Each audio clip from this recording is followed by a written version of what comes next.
వాళ్ళ ఆత్మాభిమానం చంపకుండా లైన్లలో క్యూలలో నిలబడుకొని రకరకాల ఇబ్బందులు పడుతున్నారు. ప్రభుత్వం నుంచి మద్దతు ధర ఇస్తూ ఉంటారు, ఇంతవరకు లేదు. గతంలో కూడా రైతులకు ఎవరికి డిపాజిట్ చేయలేదు. ఈ రకంగా అన్ని రకాల వాళ్ళను మోసం చేస్తూ ఏ ఒక్క రైతును టమాటా రేటు పరిస్థితి అలాగే ఉంది. ఇంతవరకు 2 సంవత్సరాల పరిపాలన పూర్తయింది. ఏ రోజున రైతులకు ఇన్పుట్ సబ్సిడీ ఇవ్వాలన్నటువంటి కనీస ఆలోచనకు రాలేదు అని అంటే రైతులపైన ఆయనకున్నటువంటి ప్రేమ ఏ పాటుగా అర్థమవుతుంది. మరొక పక్క యువత, మరొక పక్కనేమో మీరు పిల్లల్ని కనండి, ఒకరొకరు 5 మందిని పుట్టించుకోండి, 2 తర్వాత పుట్టిన ప్రతి పిల్లవాడికి నేను 10,000 ఇస్తా 30,000 ఇస్తా అన్నటువంటి ప్రచారం చేసేట్టు ఈ మనిషి ఇప్పుడు ఉన్నటువంటి యువతకే నిర్దాక్షిణంగా ఉన్న అన్యాయం చేస్తున్నాడు. నిరుద్యోగ వృత్తి రూపంలో ఉద్యోగం రాకపోతే ప్రతి వ్యక్తికి 3,000 రూపాయలు ఇస్తానటువంటిది ఇంతవరకు ఊసే ఎత్తుకోలేదు. యువతను నిర్దాక్షిణంగా మహిళలను ఎవరు మోసం చేయలేన చేశాడు, యువతను ఎవరు మోసం చేయలేన చేస్తున్నాడు. ఉద్యోగాలు జాబ్ క్యాలెండర్ అన్ని ఇస్తాను అంటున్నాడు. గత ప్రభుత్వంలో ఒకేసారి అన్ని ఆఫీసెస్ బాగా ఉండాలి, ప్రజలకు దగ్గరగా ఉండాలని చెప్పి 1,30,000 ఉద్యోగాలు ఇచ్చి ఏ చిన్న ఆటంకం కూడా కలగకుండా, ఏ చిన్న రిమార్క్ కూడా రాకుండా, ఏ ఒక్క ఆరోపణ లేకుండా పిలిచేస్తే ఈరోజు గత ప్రభుత్వంలో ఇచ్చినటువంటి జీవోని కొనసాగించి అయ్యే డిఎస్సిలో 15,000 ఉద్యోగాలలో ఎన్ని రకాల ఆభాసపాలైన వచ్చాడు. ఈరోజు ఒక్కదానిపైన క్లారిటీ చెప్తున్నారా? మోసం జరిగిపోయింది, యువతకు అన్యాయం చేశారు, ఆ పోస్టర్లో కూడా మీరు మోసాలు చేసి డబ్బు దండుకున్నారు అని అంటే గతంలో ఫస్ట్ టైం జరగలేదన్నారు, ఇప్పుడేమో హారిజాంటల్ అనేది అర్థం కాల. ఇది కూడా మేము కాదు జగన్ పెట్టాడంటారు. మళ్ళీ ఏది కూడా మీ వైఫల్యాలంతా కూడా జగన్ గారు గత ప్రభుత్వం పైన తోసేయడమే కానీ మీరు చేసినటువంటి తప్పిదారుల పైన ఈ రోజు మాట్లాడు. మీ కుటుంబ భాగస్వామ్యంలో ప్రభుత్వంలో వరుసగా నీట్ పేపర్ లీక్ అయి విద్యార్థుల భవిష్యత్తు ఏ రకంగా మీరు అగోమరం చేస్తున్నారో ఒకసారి ఆలోచన చేసుకోమంటున్నారు. విద్యార్థుల జీవితాలతో ఆడుకుంటున్నారు. మరొక పక్కన వాళ్ళకు ఇవ్వాల్సినటువంటి ఫీజు పేమెంట్స్ బకాయిలు పెండింగ్ పెట్టి 6,000 కోట్ల రూపాయలు పైగా ఇచ్చేశారు. ఈరోజు ఇంజనీరింగ్ అయిపోయేటువంటి విద్యార్థులకు సర్టిఫికెట్స్ రాక ఆ డబ్బులు కట్టలేక మానసిక వేదనకు గురవుతున్నారు. డిగ్రీలు పూర్తయిన వాళ్ళ విద్యార్థుల పరిస్థితి అలాగే ఉంది. దాదాపుగా 6,000 కోట్ల రూపాయల పైగా బకాయిలు పెట్టాడు, అవి ఇవ్వనంటున్నాడు. అలాగే ఆరోగ్యశ్రీకి సంబంధించి కూడా ఇప్పుడు 5,000 కోట్ల పైన దాటిపోయింది బకాయిలు. హాస్పిటల్స్ అంతా కూడా సరైనటువంటి ట్రీట్మెంట్ ప్రజలకు ఇవ్వటం లేదు. వాళ్ళకి ఏదైనా జబ్బు చేసే ముందు ధైర్యంగా ఎక్కడికైనా హాస్పిటల్కి వెళ్ళి ఫ్రీగా వైద్యం చేయించుకునే పరిస్థితి. ఈరోజు అరాకొర 100కి 1-2 నాయకులు కమిషన్లు తీసుకొని సీఎంఆర్ఎఫ్ అని చెప్పి నాయకులు ఇళ్ళ ముందర నిలబెట్టి వాళ్ళ ఆత్మాభిమానంతో ఆడుకుంటున్నారు. ఇదే పరిపాలన అంటే? అన్ని రకాల వైఫల్యాలు విద్యార్థుల విషయంలో లేదు, మహిళల విషయంలో లేదు, రైతుల విషయంలో లేదు. అన్ని రకాలు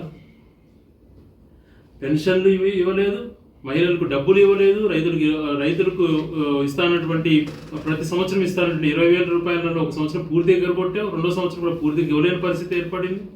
అమ్మఒడి ఒక సంవత్సరం పూర్తిగా ఎగరగొట్టేసావు, ఒక సంవత్సరం ఇచ్చావు, 2వ సంవత్సరం ఇంకా విధి విధానాలలోనే ఉన్నారు.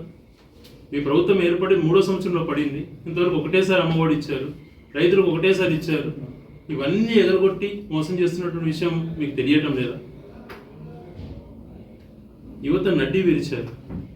వాళ్ళకు ఏదో పరిశ్రమలు అని చెప్పేసి ఊరికే భూములు 99 పైసలకు పంచుతూ పప్పులు వెళ్ళాలా ఏవో వచ్చేస్తాయని భ్రమింపజేసి దోచుకుంటున్నారు యువకుల పేరు చెప్పి. ఎక్కడ పరిశ్రమలు ఏర్పాటు చేయలేదు. ఈరోజు గతంలో శ్రీ సిటీలో ఏర్పడిన పరిశ్రమలు తీసుకోండి, వైజాగ్లో వచ్చిన పరిశ్రమలు తీసుకోండి, పోర్ట్స్ తీసుకోండి, ఇవన్నీ గత ప్రభుత్వంలో జగన్ గారు చేసేటివే కానీ మీరు ఏది కూడా చేయలేకపోయినారు. ఇంకా గ్రామీణ ప్రాంతాలలో కానీ పట్టణ ప్రాంతాలలో కానీ నివాసము వాళ్ళకి ఏదైతే అత్యంత అవసరమైనటువంటి హౌసింగ్ అనేటువంటిది ఉందో గత ప్రభుత్వంలో 30 లక్షల మందికి పట్టాలు ఇచ్చి ఇల్లులు ఇస్తే కాలనీలు ఏర్పాటు చేస్తే ఇప్పుడు 2 సంవత్సరాల ప్రభుత్వం ఏర్పడి ఒక్క ఇల్లు కూడా మీరు మంజూరు చేయకుండా గత ప్రభుత్వంలో ఇచ్చినటువంటి గృహాలని మీరు గృహప్రవేశాలు చేస్తామని అక్కడ ఒకటి చేసుకొని ప్రజలను మోసం చేస్తున్నారు. ఒక కొత్త హౌసింగ్ ఇచ్చారా ఈ ప్రాంతాలలో అనేది ఒక్కసారి మీరు బేరీ చేసుకోండి. అన్ని రంగాలలో వైఫల్యం.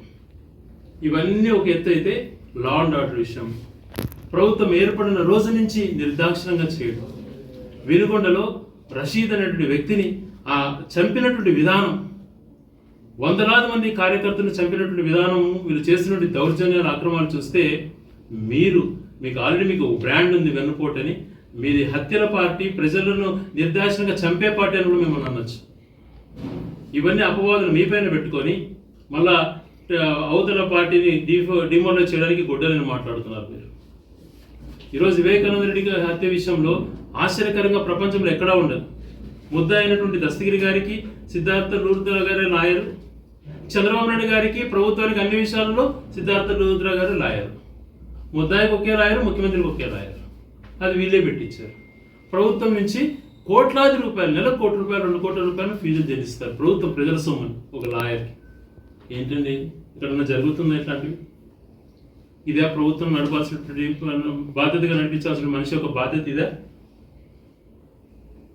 సమాధానం చెప్పాలి వాళ్ళు. ఇన్ని రకాల వాళ్ళు ఒక పక్కన హత్యలు చేసి వాళ్ళే క్రియేట్ చేసుకొని ఇతరులపై నిందలు మోపేటువంటి తత్వమే అవలంబిస్తున్నారు తప్పితే నీతి నిజాయితీగా ఎవరిని ఎట్లా తప్పు చేశారో వాళ్ళు శిక్షిద్దామన్నటువంటిది లేదు. వాళ్ళే విపరీతంగా ప్రోత్సహిస్తున్నారు. ఎక్కడ ప్రజాస్వామ్యం అన్నటువంటిది లేదు. ఏ ఒక్కరు మాట్లాడకూడదు, ప్రశ్నించకూడదు. కోర్టు అన్నటువంటిది లెక్కలు కూడా లేదు. ఇన్ని రకాల వైఫల్యాలు చెందుతూ మళ్ళీ ఎదురుదాడి చేయటం. ప్రభుత్వం పవన్ కళ్యాణ్ గారు నేను రాజకీయాల్లోకి వచ్చిందే సుగాలి ప్రీతి హత్య గురించి అని మాట్లాడాడు. అది చేసింది చంద్రబాబు గారి పీరియడ్ అయితే ఆయననేమన్నాడు. అధికారంలోకి వచ్చి 2.5 సంవత్సరాలు పూర్తి అయిపోయి 3వ సంవత్సరానికి వచ్చారు. సుగాలి ప్రీతి తల్లి, అయ్యా నా కూతురు కోసం రాజకీయాల్లోకి వచ్చానన్నావు, న్యాయం చేస్తున్నావా అని అంటే ఆమెను వేధించి లాస్ట్కి వాళ్ళనే పోలీసుల ద్వారా వేధించే తత్వం వచ్చారు. జగన్మోహన్ రెడ్డి గారి దగ్గరికి వచ్చింది. అన్న నువ్వు చాలా మంచివాడివి, ఆ టైంలో నీ ప్రభుత్వం హత్య జరగకపోయినా మాకు ఇల్లు ఇచ్చినావు, అనేక అవకాశాలు కల్పించావు. ఈ దుర్మార్గ ప్రభుత్వం మా పేరు వాడుకొని ఈరోజు నాకు న్యాయం చేయటం లేదు అని చెప్పి ఆ సుగాలి ప్రీతి తల్లి ఆవేదన చెందిందనంటే వీళ్ళ ప్రభుత్వ వైఫల్యం ఏ పాటిదో ఒకసారి అర్థం చేసుకోమంటారు. ఒక సుగాలి ప్రీతి విషయమే కాదు, గండికోటలో ఒక మైనర్ బాలిక పైనటువంటి జరిగినటువంటి అకాయత్తం, పొంగనూరులో జరిగింది, మదనపల్లిలో జరిగినవి, కడప, బద్వేల్, నందికొట్కులకు సంబంధించిన ఇంతవరకు ట్రేస్ చేయలేదు. అమ్మాయికి సంబంధించి వీళ్ళు కల్పిస్తున్న భద్రత. వీళ్ళు ప్రజలకు భరోసా కల్పించేసి తప్పు చేయడం, పార్టీ వాళ్ళను ఏ రకంగా భయభ్రాంతులకు గురి చేయాలన్నటువంటి విషయాల్లో పనిచేస్తుంది పోలీస్ వ్యవస్థ. ఇది సరైనటువంటిదే? ఇది మీ ప్రభుత్వం తప్పిదం కాదా, మీ ఫెయిల్యూర్ కాదా అని చెప్పి మేము ప్రశ్నిస్తున్నాం. ఇన్ని రకాల వైఫల్యాలలో సంక్షేమంలో కానీ, లా అండ్ ఆర్డర్లో కానీ, మంచి చేసే విషయంలో కానీ దేంట్లో కూడా లేదు. వైజాగ్ స్టీల్ ప్లాంట్ను గాలికి వదిలేశారు, రోజుకు 10 మంది చచ్చిపోతున్నారు కదా. దాన్ని కూడా ప్రైవేట్ పరం చేయాలన్నటువంటి ఒక ఆలోచనతో దుర్మార్గంగా కుట్రపూర్వకంగా చేస్తున్నారో అర్థం కావడం లేదు. ఈ రకంగా రాష్ట్రంలో అనేక దాంట్లని భయభ్రాంతులకు గురి చేయడం, ఇంకొక రకంగా చేయటం, ఏది కూడా తనకు అనుకూలంగా మలుచుకోవాలన్నటువంటి ప్రయత్నం చేయడం. ఆ రోజు గత ప్రభుత్వం పైన నువ్వు ల్యాండ్ టైటిలింగ్ యాక్ట్ పైన అన్ని నిందలు మోపావే, ఈరోజు నువ్వు అదే కదా చేస్తున్నావు. అదే కార్యక్రమాన్ని చేసి నువ్వు పబ్లిసిటీ చేసుకుంటున్నావు. ఈరోజు ఒక ఉదాహరణకి మన ప్రాంతంలోనే ఎంతమంది రైతులకు గత ప్రభుత్వం మేలు చేసింది అనేటువంటి ఆలోచన చేసుకోమంటున్నాం. ప్రతి ఒక్క రైతులు వేలాది ఎకరాలు ఎప్పటి నుంచో చుక్కలు కింద పడి వాళ్ళ పరిస్థితి చాలా అన్యాయంగా ఉంటే ఆ పూర్తిగా చట్టం తీసుకొచ్చి వాళ్ళకి హక్కులు కల్పించింది ప్రభుత్వం. దాదాపుగా ఒక నియోజకవర్గంలో, రాయచూరు నియోజకవర్గంలోనే 20-30 వేల ఎకరాలకు పైగా రైతులకు మేలు జరిగింది. పేదవారికి అది అన్యక్రాంతం కాకుండా, ఇంకొకరు దౌర్జన్యం చేసుకోకుండా, ఎవరికైతే అసైన్మెంట్ పట్ట చెందిందో ఆ మనిషికి 20 సంవత్సరాల తర్వాత ఆ వ్యక్తి పేరుతో ఉంటేనే అది లీగలైజ్ అతనికి చేయాలని చెప్పి చట్టం తీసుకొస్తే ఆ రోజు హేళనగా మాట్లాడే వాళ్ళు ఈరోజు మళ్ళీ ఆ చట్టాన్ని వాడుకొని వాళ్ళ దోపిడీకి వీళ్ళు చేసుకుంటున్నారు. మనుషులను బ్లాక్మెయిల్ చేస్తూ మా పార్టీ వాళ్ళకే చేయాలా అని చెప్పి ఆ చట్టంలో ఉన్నటువంటి దాన్ని వాడుకొని వాళ్ళు ఇది చేస్తున్నారు. ఈ ఫ్రీ హోల్డ్ వల్ల పేద ప్రజలకు అసైన్మెంట్, దానివల్ల 2004 నుంచే భూ పంపిణీ కార్యక్రమం ఏ రకంగా జరిగిందో అందరికీ తెలుసు. రాజశేఖర్ గారి పీరియడ్లో 5 సంవత్సరాలు కూడా భూ పంపిణీ కార్యక్రమం జరిగింది. వాళ్ళందరికీ ఆ భూములు రెగ్యులరైజ్ అయ్యేటువంటి పరిస్థితులలో వీళ్ళు దోపిడీకి తెరెత్తుతున్నారు. మరొక పక్కన ఎక్కడ చూసినా మట్టి, ఇసుక, పట్టా భూములలో కూడా గుంతలు మీద తవ్వేసేసి రైతును బెదిరించేటువంటి పరిస్థితి ఈ ప్రాంతంలో వచ్చింది అని అంటే ఎంత దౌర్జన్యం అనేది! ఇది ఎంతకాలం కొనసాగుతుంది? దౌర్జన్యాలకు అస్తవ్యస్తంగా వ్యవస్థలు వాడుకొని ఎట్లకే మీరు చేయాలన్నటువంటి ప్రయత్నం చేస్తున్నారు తప్పితే ప్రజాస్వామ్య రీతిలో చేయాలా, మంచి చేయాలా, ఇచ్చినటువంటి బాధ్యతను ఏ రకంగా చేయాలా అటువంటిది ఇంతవరకు చేయలేదు. అభివృద్ధి అంటారా? జిల్లా కేంద్రం అలాగే ఉంది. ఈరోజు 2002లో జిల్లా కేంద్రం 26 జిల్లాల కేంద్రంగా ఏర్పాటు చేసింది గత ప్రభుత్వం, మా ప్రభుత్వం. అందులో భాగంగా రాయచూరును కూడా జిల్లా కేంద్రం చేసుకోగలిగినాం. ఈరోజు ఆ రోజు 23లో గౌరవ పెద్దల అందరి సమీక్షంలో ఒక నోట్ తయారు చేసి ఏ రకంగా జోన్స్ బైఫర్కేషన్ చేయాలా అని చెప్పి దీన్ని గెజిట్ తేవాలని చెప్పి 23లో మేము పంపించిన దాన్ని 25లో కేంద్ర ప్రభుత్వం ఆమోదం తెలిపి ఆ గెజిట్ కూడా ఇచ్చింది. ఈరోజు ఈ రాష్ట్ర ప్రభుత్వం 2025 డిసెంబర్ 31న కొత్త జిల్లాల ఏర్పాటు 28 జిల్లాలని చెప్పింది. మరి ఇంతవరకు ఆ గెజిట్కి సంబంధించింది మాట్లాడలేకపోతున్నారు. 26 జిల్లాల గెజిట్ ఇప్పుడు ఎందుకు అమలు అవుతుంది అన్నటువంటిది ఆలోచన చేసుకోలేకపోతున్నారు.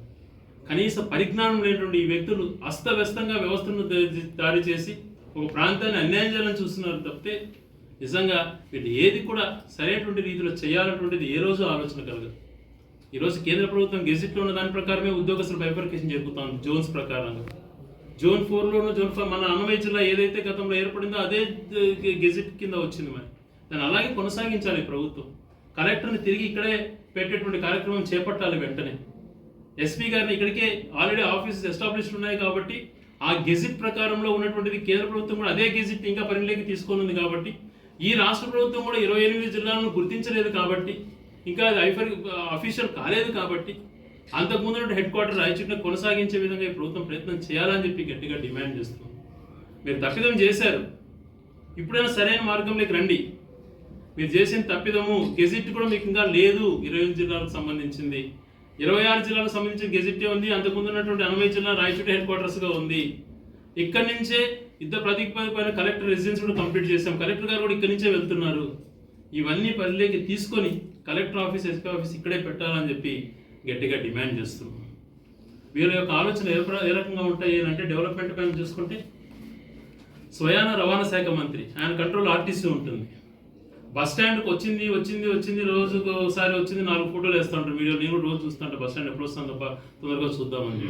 డిపిఆర్ ఒక బస్ స్టాండ్ని స్వయంగా నువ్వు శాఖ మంత్రివే డిపిఆర్ అని చెప్పి 2 సంవత్సరాల నుంచి బస్ స్టాండే నువ్వు చేసుకోలేకపోతున్నావే. నేను చేసిన డెవలప్మెంట్ గురించి హేళనగా మాట్లాడతారా మీరు? ఇట్లాంటి డిపిఆర్లు ఎన్ని తయారు చేసి నేను ఈ ప్రాంతానికి మేలు చేశాను అటువంటిది ఒకసారి ఆలోచన చేసుకోండి. ఒక బస్ స్టాండ్ స్వయంగా మంత్రిగా ఉండి మీ శాఖలో ఉండి మీ కింద అధికారులతో ఉండి డిపిఆర్ కోసమే ఇన్నేళ్ళు బస్ స్టాండ్ మొదలు పెట్టడానికి సమయం తీసుకుంటున్నారే. మరి ఇదే నేను ఏ పదవి లేకపోయినా జగన్మోహన్ రెడ్డి గారు అన్నటువంటి వ్యక్తి ముఖ్యమంత్రిగా ఉన్నటువంటి సమయంలో ఆయన ద్వారా జిల్లా కేంద్రం ఏర్పాటే కాకుండా అనేక ఆఫీసులే కాకుండా ఈరోజు మీరు మాట్లాడుతున్నారు పైపులు వేసిన మేము చేసాం మా ప్రభుత్వం నడుస్తోందని చెప్పి. బస్ స్టాండ్ డిపిఆర్కే 2-3 సంవత్సరాలు పట్టిన మీరు ఆ స్కీమ్ చేయగలుగుతారా? 3 సంవత్సరాలు అనునిత్యం నేను కష్టపడి అధికారులు 2 డీఈలు ఉన్నారు, శ్రీనివాసరెడ్డి లక్కిడిపల్లెకు రాయచూటికి ఇంకో శ్రీనివాసరెడ్డి. వీళ్ళ ద్వారా ఎక్కడ పైప్ లైన్ ఉండాలా, ఎక్కడ ఓవర్ హెడ్ ట్యాంక్ ఉండాలా, ఏ ప్రాంతం నుంచి గ్రావిటీ వస్తుంది, ఏ ప్రాంతం నుంచి పంపు గ్రావిటీతో వాటర్ పోయేదానికి ఫోర్స్గా ఏ లైన్ వేస్తే బాగుంటుంది అని చెప్పి చిన్నపిల్లలాగా స్కూల్ పిల్లలాగా కూర్చొని పెన్సిల్ గీసుకొని రోజు డ్రాయింగ్స్ తీసుకుంటా చేసినటువంటి పరిస్థితి మాకు 3 సంవత్సరాలు పట్టింది ఆ డిపిఆర్ చేయడానికి. ఆ పని జరిగితే క్రెడిట్ చోరీ. బస్ స్టాండ్ డిపిఆర్ 3 ఏళ్ళు పట్టిన వాళ్ళు మీరు ఆ స్కీమ్ చేయగలుగుతారా? హంద్రీనివా గాలేరు నగిరి అటువంటిది లింక్ చేయాలా? గాలేరు నగిరి ఇచ్చేటువంటి గ్రావిటీని హంద్రీనివాకి త్రూ రాయచూటి వెలుగుల ద్వారా కలిపితే అనంతపురం జిల్లా నుంచి వచ్చేటువంటి నీళ్లతో అది ఎప్పుడో వచ్చేది అరకొర నీళ్లు మనకు ఆ ఆస్కారం లేకుండా దీంతోనే సస్యశ్యామలం అవుతాయి ఇక్కడ భూములు అని చెప్పి దాన్ని డిపిఆర్ తీసుకొని వచ్చి టెండర్లు కూడా పిలిపించిన పరిస్థితి. ఒక డిపిఆర్ తయారు చేయలేదు మేము, దాన్ని జీవోలు ఇప్పించి ప్రభుత్వం దాని టెండర్లు కూడా పిలిపించి వర్కులు కూడా సుమారు పురోగతి సాధించినాం. కరోనా లాంటి పరిస్థితి వచ్చినా కూడా మీరు మా గురించి అవహేళనగా మాట్లాడతారు. ఈరోజు ఎస్ఎన్ కాలనీలో పార్క్ జరుగుతుందంటే నేను చేయించిందే కదా.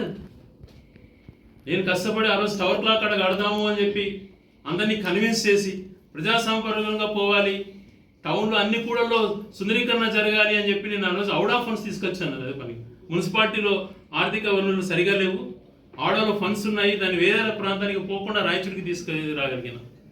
ఎంఐసీ లేఅవుట్ చేస్తే దానికి రోడ్ వేస్తేనే అక్కడ భూములు తీసుకున్న వాళ్ళకు మంచి జరుగుతుంది, అక్కడ పొలాలలో కూడా వాళ్ళు ఆర్థిక అభివృద్ధి చెందుతారు అని చెప్పి 9 కోట్ల రూపాయలు అక్కడ రోడ్ వేయించినటువంటి మార్గం కూడా ఒకసారి ఆలోచన చేయమంటున్నాం.